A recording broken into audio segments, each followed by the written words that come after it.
यानी कि डिजिटल रुपये। जी हाँ, जैसे आपकी जेब में होते हैं ना 10, 20, 50, 100, 500 के नोट, ठीक उसी तरह से आपके वॉलेट में होंगे डिजिटल रुपये।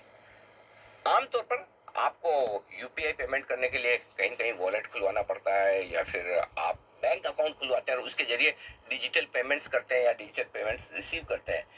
डिजिटल रुपये की सबसे बड़ी खासियत ये होगी कि आपको अलग से बैंक अकाउंट खुलवाने की जरूरत नहीं है, और बैंक अकाउंट नहीं भी है तब भी आप इसका इस्तेमाल कर पाएंगे, और आगे चलते हुए इंटरनेट कनेक्शन ना होने पर भी आप इसका इस्तेमाल कर पाएंगे। जी हाँ, ये बड़ी सुविधा होगी, और सुविधा बिल्कुल ठीक उसी तरह से जैसे आप कैश देते हैं ना किसी को, आपने कुछ खरीदा, कैश दे दिया, ठीक उसी तरह से आप डिजिटल रुपये में पेमेंट कर पाएंगे। और दूसरी क्रिप्टो करेंसी के विपरीत ये करेंसी एकदम लीगल होगी, आरबीआई के द्वारा जारी की जाएगी। यानी कि आरबीआई की बैलेंस शीट में जब नोट जारी होते हैं तो लाइबिलिटी के तौर पर दिखाया जाता है, यानी कि आरबीआई कहता है कि ये मेरी जिम्मेदारी है इसका भुगतान करने की। ठीक उसी तरह से डिजिटल रुपये भी आपके लिए आरबीआई की तरफ से एक लाइबिलिटी के तौर पर, उनकी गारंटी के तौर पर माना जाएगा।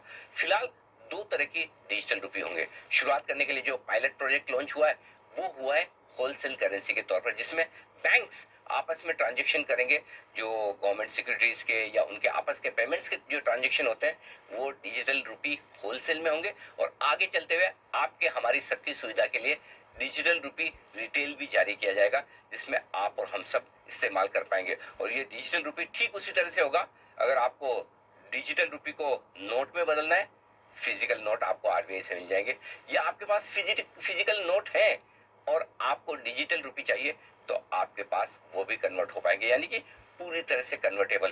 तो ये एक बड़ा बदलाव होगा जिसमें आरबीआई अपनी लाइबिलिटी के तौर पर फिजिकल नोट छापने के बजाय आपको डिजिटल रुपी में लेन देन करने की सुविधा देगा।